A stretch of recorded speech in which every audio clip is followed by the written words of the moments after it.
May mga bagay sa mundo na hindi dapat nilalaro, lalo na kung hindi mo alam kung ano ang nakakabit dito. Ang manikang ito ay nakilala sa pangalang Annabelle, isa sa pinakakilalang haunted doll sa mundo. Ano nga ba ang totoong nangyari? At bakit hanggang ngayon, nakalock pa rin siya sa isang espesyal na lalagyan para hindi na makapaminsala? Samahan niyo ako ngayong gabi at tuklasin natin ang nakakakilabot na kwento ng Annabelle. Handa na ba kayo? Simulan na natin.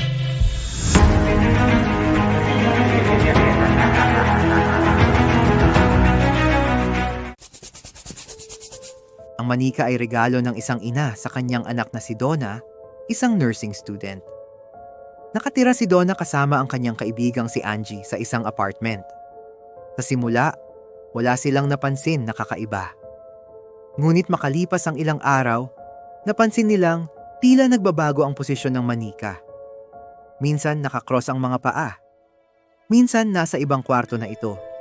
Inakala nilang baka nagkakamali lang sila ng alala. Hanggang sa nagsimula ang mas kakaibang pangyayari. May mga natagpuan silang sulat kamay na mensahe sa parchment paper na may nakasulat na "Help us" at "Help Lou". Ang problema, wala silang parchment paper sa bahay. Isang gabi, nakita nila ang tila patak ng dugo sa kamay at dibdib ng manika. Dito na sila natakot. Humingi sila ng tulong sa isang medium.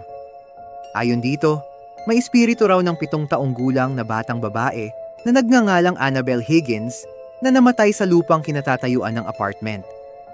Sinabi ng medium na mabait ang espiritu at nais lamang manatili sa manika. Naawa ang mga dalaga at pumayag silang manatili ito.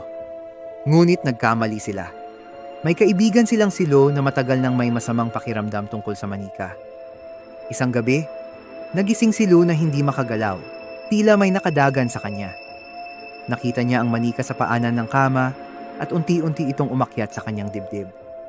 Pakiramdam niya ay sinasakal siya. Ilang araw matapos iyon, habang nasa apartment sila, nakarinig si Lou ng kaluskos sa kwarto ni Donna. Nang tingnan niya, wala siyang nakita. Ngunit bigla siyang nakaramdam ng matinding sakit sa dibdib. Pagtingin niya, may 7 malalalim na sugat sa kanyang katawan. 3 na tila kuko at 4 na tila kalmot. Walang malinaw na paliwanag kung paano ito nangyari. Dahil sa takot, humingi sila ng tulong kina Ed Warren at Lorraine Warren, kilalang paranormal investigators. Ayon sa mag-asawa, hindi espiritu ng bata ang nasa manika, kundi isang demonyong nagpapanggap upang makuha ang tiwala ng mga nakatira roon. Sinabi nila na hindi kayang tirahan ng espiritu ang isang bagay tulad ng manika. Isa lamang daw itong instrumento. Isinagawa ang isang exorcism sa apartment. Pagkatapos nito, kinuha ng mga Warren ng manika upang hindi na ito makapanakit ng iba. Inilagay nila ang manika sa kanilang occult museum sa Connecticut, kung saan ito nakasara sa isang espesyal na salamin na kahon na may babalang, "Warning, positively, do not open." Ayon sa kwento, may ilang taong nagbiro at hindi naniwala sa babala. Isa raw na lalaki ang kumatok sa salamin at hinamon ng manika. Pauwi, nasangkot siya sa isang aksidente sa motorsiklo at namatay. Hanggang ngayon, nananatiling nakadisplay ang Annabelle sa koleksyon ng mga Warren at itinuturing na isa sa pinakamapanganib na bagay na kanilang nahawakan. Maraming naniniwala sa kwento. Marami rin ang nagdududa. Ngunit isang bagay ang sigurado. Ang alamat ni Annabelle ay naging inspirasyon ng mga pelikula tulad ng The Conjuring at Annabelle, na lalo pang nagpasikat sa kanyang pangalan sa buong mundo. Hanggang ngayon, nananatiling palaisipan at dito nagtatapos ang kwento ng Annabelle. Kayo, naniniwala ba kayo na may mga bagay na hindi kayang ipaliwanag ng siyensya? O isa lang ba itong kwentong pinalaki ng takot at imahinasyon? I-comment nyo ang inyong opinyon sa baba.